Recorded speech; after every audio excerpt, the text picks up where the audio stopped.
जो कहा, बोलिए श्री कृष्णचंद्र भगवान समाज, गुरु ब्रह्मा गुरु विष्णु सर्वे श्रोतारः सावधानतया कथा श्रृण्वन्तु।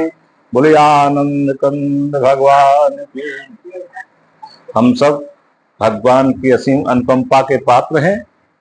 समय से अष्ट योग होते हैं। 8 योग में यम नियम आसन प्राणायाम प्रत्याहार धारणा ध्यान समाधि 8वें प्रकार का योग है। जो संत लोग समाधि लेते हैं 8वें प्रकार का योग है। जब उनका कुछ भी कोई 7 योगों में सफल नहीं होते हैं तब 8वें प्रकार का योग समाधि लेते हैं। हम सब नियम दूसरे प्रकार का योग है। यम नियम आसन प्राणायाम दूसरे नंबर का योग है। हम लोग समय से उपस्थित हो रहे हैं। एक हम लोगों का योग हो रहा है भगवान के समीप सन्निकट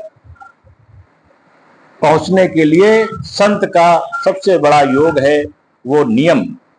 हम लोग नियम से समय से उपस्थित होते हैं। ये प्रारब्ध व्यवस्था और संयोग की बात होती है। जैसे आप कैलाश पर्वत पर जाएंगे, दक्षिण दिशा की ओर देखें, दक्षिण दिशा की ओर से कैलाश पर्वत को देखेंगे तो उसमें ओम लिखा नजर आएगा। तो ये कैलाश पर्वत की जो संरचना है ये ओम की संरचना है। ऐसे हम सब जो इकट्ठा होते हैं, हनुमान जी प्रधान श्रोता है जो कभी अनुपस्थित होते ही नहीं है। और भगवत चर्चा में जब हम लोग समय से सत्संग में सम्मिलित होते हैं, ये ईश्वर की असीम अनुकंपा है। हम लोगों का प्रारब्ध है, हम लोगों का भाग्योदय है। ऐसे ही बना रहे प्रभु की कृपा, बस हम लोग यही चाहते हैं। बहुत ही सुंदर प्रसंग चल रहा था। दोहा नंबर 40 बालकांड। आज है दोहा नंबर 41 बालकांड, जिसमें समन अमित उत्पात सब भरत चरित जप जाग। बहुत ही सुंदर प्रसंग है। हम सब भगवान राम भक्ति के सरोवर में डूबे हुए हैं। जितने भी उत्पातिक व्यवस्थाएं हैं अनगिनत, जितने भी व्यवधान है अनगिनत, जितने भी कष्ट है अनगिनत, उनका समन करने के लिए, उनको समाप्त करने के लिए भरत का जो चरित्र है वो एक यज्ञ है। यज्ञ चल रहा है, भरत का चरित्र यज्ञ चल रहा है। सारे पापों को समाप्त करने के लिए, शुभ कर्मों में व्यवधान उत्पन्न जो हो रहे हैं उनको समाप्त करने के लिए भरत का चरित्र चल रहा है। ये भक्ति सरोवर में एक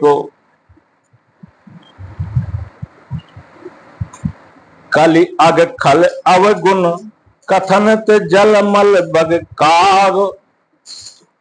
इस कलयुग में जो लड़ाई झगड़े पाप दुष्टों के अवगुण, जितने अवगुण इस रामचरितमानस में, बहुत दुष्टों के चरित्र आए हैं। रावण का चरित्र, लंका के राक्षसों का चरित्र,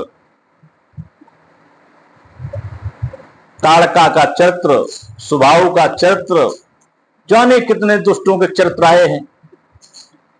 इन सब चरित्रों का कथन जो हम लोग गुणानुवाद रामचरितमानस में करते हैं, जो इसमें लिखा है, ये सब जलमल बग काग, जल के ये अंदर कीचड़ हैं। जलमग, जल में मिली हुई मिट्टी को क्या कहते हैं? कीचड़। जलमग ये कीचड़ हैं। बग बगुले हैं जो जल में रहते हैं। काग कौवे हैं जो उड़ा करते हैं। ये हम भक्ति के सरोवर में जो दुष्टों के हम लोग चरित्र इसमें रामचरितमानस में है, भक्ति सरोवर में है, ये इस सरोवर के कीचड़ है, बगुले हैं, कौए हैं, समन अमित उत्पात सब, जितने दुष्टों के उत्पात है, जितने हम लोग सुनते हैं, सबको समन समाप्त करने के लिए भरत का चरित्र ये यज्ञ है। ये भक्ति सरोवर में यज्ञ का काम हो रहा है। भरत का चरित्र कितना निर्मल सुंदर चरित्र है, आगे देखेंगे। कीरत सरित शौरित रूरी, जो इस सरोवर की कीरत है, भक्त की कीरत है। भक्त सरोवर, राम भक्त करो सरोवर की जो कीरत है, सारी सरताओं में उत्तम है। और छहो ऋतु रूरी, सारे 6 जो ऋतुएं होती हैं, उन 6 ऋतुओं में इनका यश, हम भक्तों का, राम भक्ति का यश, ये 6 ऋतुओं में विशेष सुंदर कीर्ति रूपी नदी में 6 ऋतुओं में वो सुंदर ऋतु है। समय सुहावन पावन भूरी, बहुत ही सुंदर समय है। पावन पवित्र विशेष प्रकार की सुंदरता है। भूरी अत्यंत पवित्र है। ये भगवान राम का चरित्र। हिम हिम शैल सुता शिव ब्याहु, हिम एक ऋतु होती है।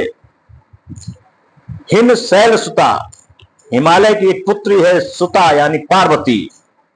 शिव ब्याहु, शिव जी के साथ जिसका विवाह हुआ है। ये शिव पार्वती का जो विवाह है, ये हेमंत ऋतु है।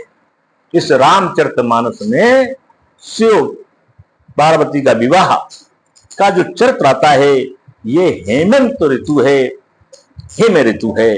शिशिर सुखद प्रभु जन्म उछाऊ, और श्री रामचंद्र जी का जो जन्म है, जन्म का जो प्रसंग है, जन्म का जो उत्साह है, ये सुखदाई है, शिशिर ऋतु है। शिशिर ऋतु के समान ये सुंदर सुखद सुख देने वाला भगवान राम के जन्म का चरित्र है। ये सुंदर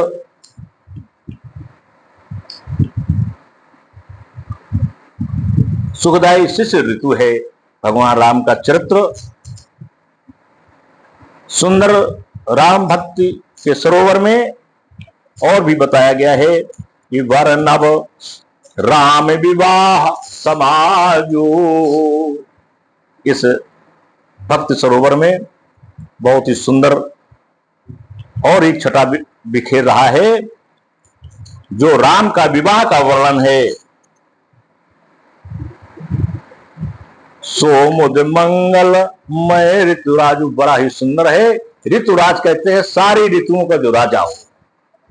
ये जो भगवान राम के विवाह का सुंदर चरित्र है, विवाह है, इसका वर्णन है रामचरितमानस में। ये बहुत ही सुंदर मंगलमय ऋतुराज है, सारे ऋतुओं का राजा है।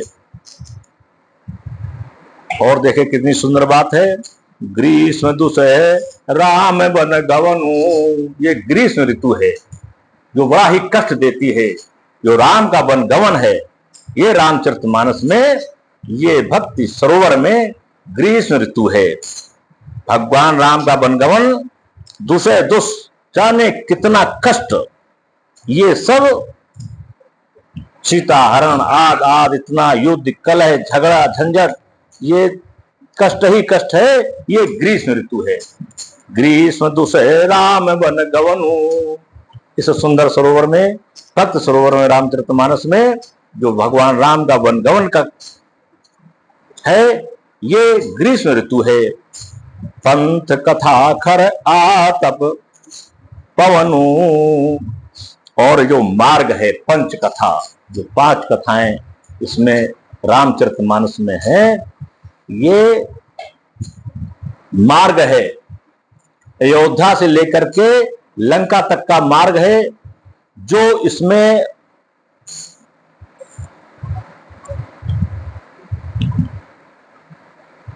कष्ट मिला है, बिना पादुकाओं के भगवान राम को चलना पड़ा है।